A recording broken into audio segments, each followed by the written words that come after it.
Здравствуйте, дорогие друзья!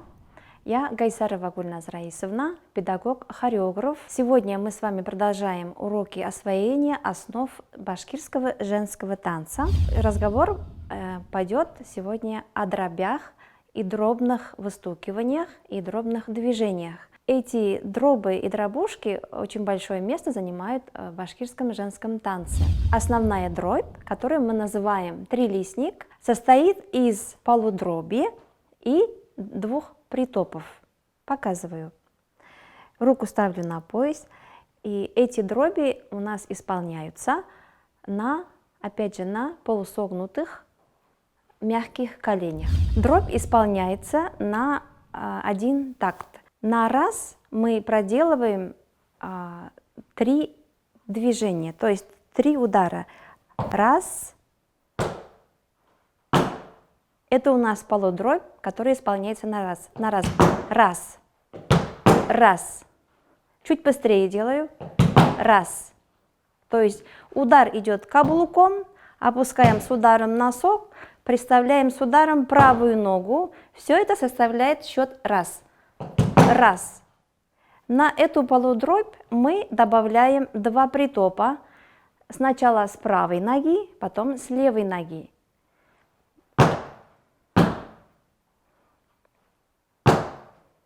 Вот таких 2 притопа.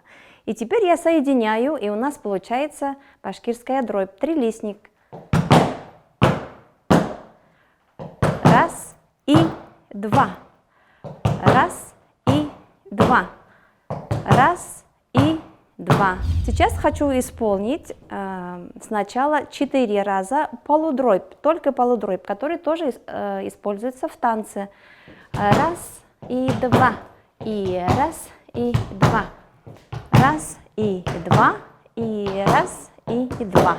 Исполню целиком в продвижении. Раз и 2. И раз и 2.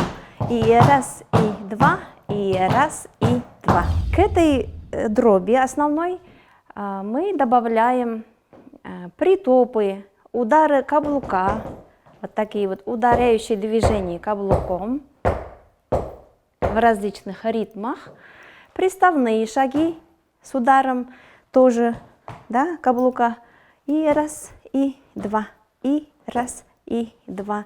И в сочетании вот этих всех движений, ударяющих и приставных шагов, у нас получаются различные дробные движения. Раз и 2, и раз и 2, раз и 2, и раз и 2, раз и 2, и раз и 2, раз и 2, и раз и 2, раз и 2, раз и 2, раз и 2, и раз и 2, раз и 2. В данный момент я сделала полудробь и с ударом приставной шаг.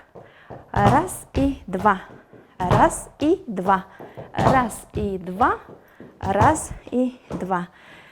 Также балетмейстеры и постановщики каждый придумывает, исходя из этих основных элементов, свои варианты дробей. Допустим, раз и 2, и 3, и 4. Раз и 2, раз и 2. Повторяю, раз и 2, и 3, и 4. Раз и 2, и 3, и 4. В башкирском женском танце дроби исполняются сдержанно, не сильно громко, и очень сильно мы, как мужчины, тоже не стучим. При исполнении танца в более быстром темпе вот эти дроби, дробные движения могут исполняться в других вариациях.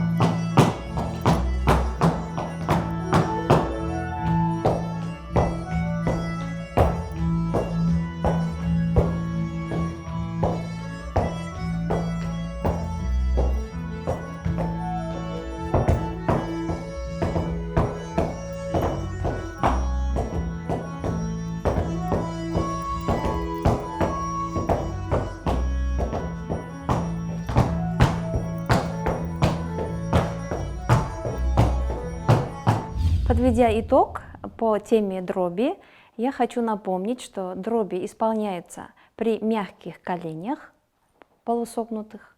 При исполнении дробей мы в женском танце сильно не стучим. У нас все движения и дроби, они более сдержаны, чем в мужском танце. Широко используем в женском танце дроби всегда. И присутствие дробей делает более ритмичным, более живым наш танец. И здесь мы должны постараться, чтобы мы при исполнении дробей мы убираем прыгучие движения. Все опять же на мягких ногах и при ровном положении. Я вам желаю удачи при усвоении темы дробей и прощаюсь с вами до новых встреч.